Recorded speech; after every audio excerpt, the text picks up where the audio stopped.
मारने की बात करते हैं, काटने की बात करते हैं, स्वाभिमान की बात करते हैं।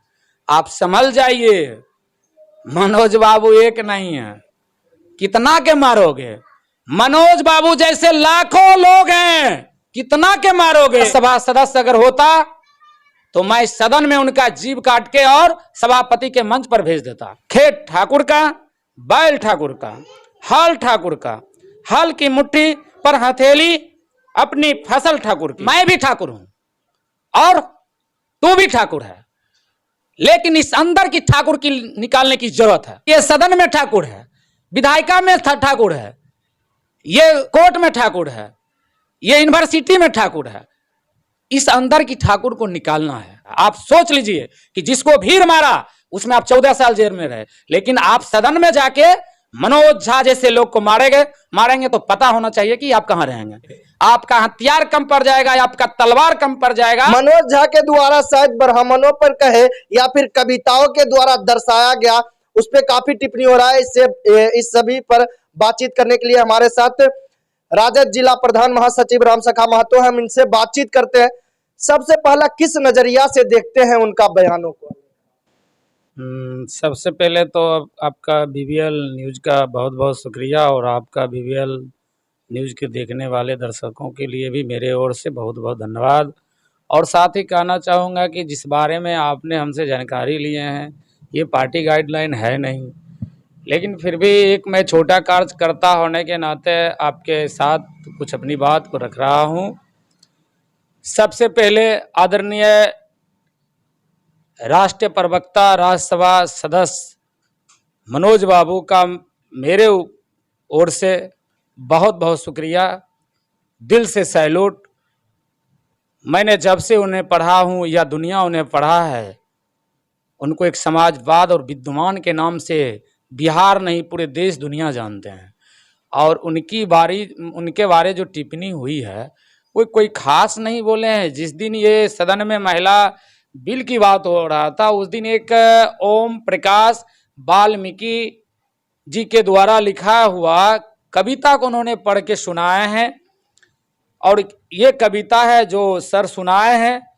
चूल्हा मिट्टी का, मिट्टी तालाब की, तालाब ठाकुर का, भूख रोटी की, रोटी बाजरे की, बाजरा खेत का, खेत ठाकुर का, बैल ठाकुर का, हल ठाकुर का, हल की मुट्ठी पर हथेली अपनी फसल ठाकुर की, कुआं ठाकुर का, पानी ठाकुर का, खेत खलियान ठाकुर के, गली मोहल्ले ठाकुर की, फिर अपना क्या, अपना शहर गांव और देश।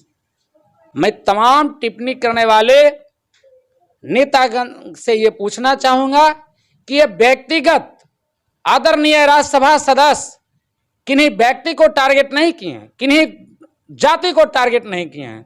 ना कोई व्यक्तिगत किसी को गाली का ये काम है, ना किसी को मारने की काम है। राज्यसभा सदस्य सदन में केवल इस कविता के माध्यम से बोले कि मैं भी ठाकुर हूं और तू भी ठाकुर है, लेकिन इस अंदर की ठाकुर की निकालने की जरूरत है। उन्होंने लोग से ये अपील की है कि आपके अंदर अगर एक विरोधाभास या हत्या या किसी तरह का आलोचना, भेदभाव अगर बढ़ा हुआ है, उसको निकाल दीजिए। उन्होंने ये कहे कि ये सदन में ठाकुर है, विधायिका में ठाकुर है, ये कोर्ट में ठाकुर है, ये यूनिवर्सिटी में ठाकुर है। इस अंदर की ठाकुर को निकालना है। उन्होंने एक को जोड़ने का बात रखे हैं, और जिन व्यक्ति को ऐसा लगा है कि उन्होंने किसी खास व्यक्ति या किसी जात को गाली दिया है, ऐसा नहीं है। और जो खास करके राज्यसभा सदस्य आदरणीय मनोज बाबू के बारे में टिप्पणी किए हैं, उनका टिप्पणी करने में शायद उनका ये लगा कि मैं मनोज बाबू जैसे विद्वान का बराबरी कर लेंगे। शायद उनके धूल बराबर भी नहीं है। शायद मनोज बाबू का टारगेट करके वो अपने आप को ट्रेंडिंग कर रहे हैं, अपने आप को इसलिए ट्रेंडिंग कर रहे हैं कि उनके बहाना हम चमक जाएं। हम बताना चाहेंगे आदरणीय आनंद मोहन साहब से, जिन्होंने मनोज बाबू जैसे विद्वान लोग को उन्होंने कहे कि मैंने राज्यसभा सदस्य अगर होता तो मैं सदन में उनका जीभ काट के और सभापति के मंच पर भेज देता। मैं उनसे ये कहना चाहूंगा, आप जो ना कर सका, जिस काम को भीड़ ने किया, आप एक दलित बेटा का भीड़ के द्वारा हत्या हुआ, उस भीड़ के हत्या के बदौलत आपने 14 साल जेल के सलाखे में रहे हो, और जिस व्यक्ति का आशीर्वाद, लालू यादव का आशीर्वाद, नीतीश कुमार का आशीर्वाद और कोर्ट का आशीर्वाद और मनोज झा का आशीर्वाद, जो आपको फिर सामाजिक जीवन में देने के लिए आपको वहां से रिहा कराया गया। आप सोच लीजिए कि जिसको भीड़ मारा उसमें आप 14 साल जेल में रहे, लेकिन आप सदन में जाके मनोज झा जैसे लोग को मारेंगे तो पता होना चाहिए कि आप कहां रहेंगे। और इसी के साथ और कुछ जो लोग बोले हैं, आदरणीय संजय सिंह जी हैं, आदरणीय हमारे नीरज सिंह उर्फ बबलू जी हैं, और अन्य व्यक्ति जो लोग हैं जिनको ये दर्द हुआ है ठाकुर शब्द से, तो मुझे लगता है कि सबसे पहले तो दर्द होना चाहिए जो हमारे ठाकुर परिवार के लोग हैं, जननायक कर्पूरी ठाकुर खानदान को, एक हजाम परिवार, नाई परिवार को होना चाहिए। और जो लोग को अगर मानसिकता ये है कि मैं ठाकुर हूं, तो वही मानसिकता और को अंदर से निकालने की बात आदरणीय मनोज झा ने कहे हैं। हम बताना चाहेंगे कि आज एक कहानी में है कि खिसियानी बिल्ली खम्भा नोचे। आदरणीय लालू प्रसाद जी वह स्वस्थ थे, इन्होंने भेंट करने के लिए गए और 15 मिनट रोड पर खड़े हुए, भेंट नहीं हुए तो एक विद्वान को टारगेट कर लिए। लालू जी क्यों नहीं भेंट किए ये अलग चीज है, लेकिन अब ये एक मनोज झा जैसे विद्वान लोग को टारगेट कर रहे हैं, ये कतई सही नहीं है।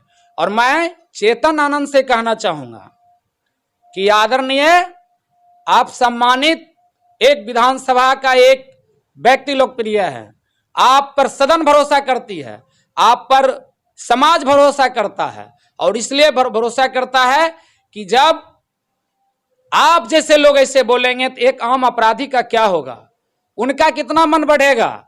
आप तो एक विधानसभा का सदस्य हैं, और आपने जो इस तरह का बातें करते हैं कि कोई जो मुंह तोड़ के हाथ में दे देंगे, कोई बोल रहे हैं कि गर्दन उतार के हाथ में दे देंगे। मैं उन अभिभावक, उन बड़े लोगों से कहना चाहेंगे, उन नेतागण से कहना चाहेंगे, मनोज बाबू को बात तो छोड़ दीजिए, वो अभी दिल्ली में है, आपका जहां घर है वहां का कोई एक साधारण व्यक्ति का गर्दन उतार को तो आप देख लीजिए, या राष्ट्रीय जनता दल का कोई कार्यकर्ता को छू को आप देख लीजिए, आपको पता चल जाएगा। और आप कहिए तो आपके सामने आदरणीय मनोज बाबू राज्यसभा सदस्य, जिसको लोग दुनिया जानते हैं, मैं आपको सामने खड़ा कर देता हूं। यानी कि ठाकुर को लेकर काफी प्रसिद्ध हो गए। ऐसे में आपको क्या लगता है, अदर जाति हो, ब्राह्मण जाति हो, या फिर किसी भी जाति को ललकारा है उन्होंने, या फिर वह एक कविता के तौर पे सदन में उन्होंने बोला? मैं आपको बताना चाहूंगा, जिस कविता को आदरणीय मनोज झा ने सदन में पढ़ने का काम किए हैं, वो ओम प्रकाश वाल्मीकि जी 1981 में लिखने का काम किए हैं, और ये एक कविता है। और ये ठाकुर का कुआं कविता नहीं, एक किताब में लिखी हुई है जो प्रेमचंद सर लिखे हैं, जो अग्रिजा से आते हैं, और उसको हमारे गुरुजनों ने स्कूल में पढ़ाने का काम करते हैं। उस पर वो क्या टिप्पा टिप्पणी करेंगे? तो फिर बीजेपी इतना बड़ा मुद्दा क्यों बना रहे? बीजेपी कहे या फिर आपके विपक्ष कहे, क्या चुनावी को लेकर यह एक माहौल बना रहे, अपना वोट बैंक बना रहे, या फिर कुछ अदर हो सकता है? राज्यसभा सांसद मनोज झा पर आरोप लगा रहे हैं, कहीं ना कहीं एक साजिश के तौर पर वोट बैंक का भी तो यह काम हो सकता है। देखिए सर, मैं आपको बताऊं कि अगर जिन व्यक्ति को राजद से मन भर गया होगा, समाजवादी में रह के मन भर गया होगा, उनका और कुछ अलग का मानसिकता होगा, मैं उनसे विनम्र निवेदन करता हूं कि अगर उनको भाजपा में जाने की इच्छा है तो चले जाएं। आदरणीय मनोज झा जैसे विद्वान, एक भगवान के रूप में जो लोग देखते हैं, जिस तरह हम लोग आदरणीय जननायक कर्पूरी ठाकुर को देखें, जिस तरह जगदेव बाबू को देखने का काम किए, जिस तरह वीर चंद्रशेखर आजाद को हम लोग देखने का काम किए। जिस तरह हम लोग एक समाजवाद लालू यादव को देखने का काम कर रहे हैं, उसी तरह हम लोग आदरणीय विद्यमान मनोज झा को देखने का काम कर रहे हैं। बीजेपी का बदनाम करने का से कुछ नहीं होगा। हम लोग को सीधा कहना है, आपको चले जाना है, भाजपा में चले जाइए। आरजेडी को क्यों बदनाम कर रहे हैं, मनोज झा को क्यों बदनाम कर रहे हैं? आप मनोज झा के धूल के बराबर नहीं हो सकते हैं। हमारे राज्यसभा मनोज बाबू के समकक्ष सदन में तो केडी सिंह भी हैं, जो राज्यसभा हैं केडी सिंह। उन्होंने इस तरह का कहां बात की है? हम बात करेंगे, हमारे राष्ट्रीय जनता दल का एमएलसी आदरणीय सुनील सिंह जी हैं, कहां इस तरह के बात किए हैं? हमारे राष्ट्रीय जनता दल में आदरणीय राष्ट्रीय जनता दल के प्रदेश अध्यक्ष पितातुल जगतानंद प्रसाद सिंह जी हैं, कहां इस तरह के बात किए हैं? हमारे बीच नहीं रहे रघुवंश प्रसाद सिंह, कहां इस तरह की बात करते थे? हमारे पार्टी में है शिवानंद तिवारी सर, कहां इस तरह की बात करते हैं? क्लियर है कि कहानी में है कि महादेव आशीर्वाद दिए थे भस्मासुर के, उनको परख नहीं पाए थे महादेव और उनको आशीर्वाद दिए थे कि जाओ तुम जिसके माथे पर हाथ दोगे वो जल के भस्म हो जाएगा।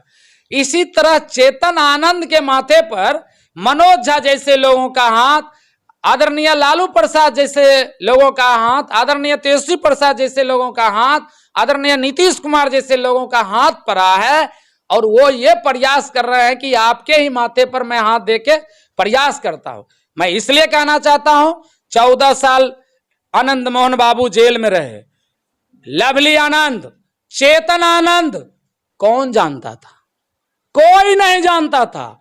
अगर चेतन आनंद को कोई जाना है, वो देन बाबू लालू प्रसाद यादव का है, वो देन आदरणीय प्रतिपक्ष के नेता वर्तमान बिहार के उप मुख्यमंत्री तेजस्वी प्रसाद का ये वो देन है। उन्होंने बिहार 2020 के चुनाव में 2 सीट देने का काम किया, एक लवली आनंद और एक चेतन आनंद। और जिसने आपको परिचय देने का काम किया, आप उनको मारने की बात करते हैं, काटने की बात करते हैं, स्वाभिमान की बात करते हैं। आप संभल जाइए, मनोज बाबू एक नहीं है, कितना के मारोगे? मनोज बाबू जैसे लाखों लोग हैं, कितना के मारोगे? आपका हथियार कम पड़ जाएगा, आपका तलवार कम पड़ जाएगा। मनोज बाबू अकेले नहीं है, वो सबों के दिल में बसते हैं और उनके साथ देश खड़ा है, बिहार खड़ा है। अच्छा, जिस तरह से महागठबंधन की सरकार जब से बिहार में आया है, आरोप पर आरोप लगाया जाता है विपक्षों के द्वारा, जिस तरह से अभी आरोप लगाया जा रहा है, जातिवाद किया जा रहा है, क्या लगता है चुनाव से पहले और महागठबंधनों पर क्या किस तरह से आरोप पर आरोप लगाया जाएगा या फिर यहीं पर समाप्त किया जाएगा? देखिए, सबसे पहले जान लीजिए कि मानसिकता की बात होना चाहिए। जिस व्यक्ति का मानसिकता मर गया हो, आज क्या बोले हैं, कल क्या बोलेंगे, उसका ठिकाना नहीं है। और मैं इसलिए बोलना चाहता हूं कि जिस तरह अगर आपका आत्मा पर ठेस पहुंचा है, आप वास्तविक में वो ठाकुर हैं, तो आपने बहुजन या दलित महादलित को शोषण करने का काम किए हैं, इसलिए आपको ये ठोकर लगा है। आपको संभलने के लिए निवेदन किए हैं सदन से राष्ट्रीय प्रवक्ता आदरणीय मनोज झा। और रह गया ये भाजपा का और ये इंडिया का जो महागठबंधन हुआ है, ये भाजपा को इससे पेट में दर्द हो रहा है कि किसी ना किसी तरह ये ब्राह्मण, फिर राजपूत, फिर कल दलित, फिर मुसलमान, इस तरह के बातें करके और इस तरह मैंने अपने एजेंडा तैयार कर रहे हैं भाजपा। चलिए, अभी हमारे साथ आरजेडी के कार्यकर्ता रामसखा महतो जुड़े हुए थे। इनके द्वारा बताया जा रहा है कि मनोज झा पर जो आरोप लगाया जा रहा है,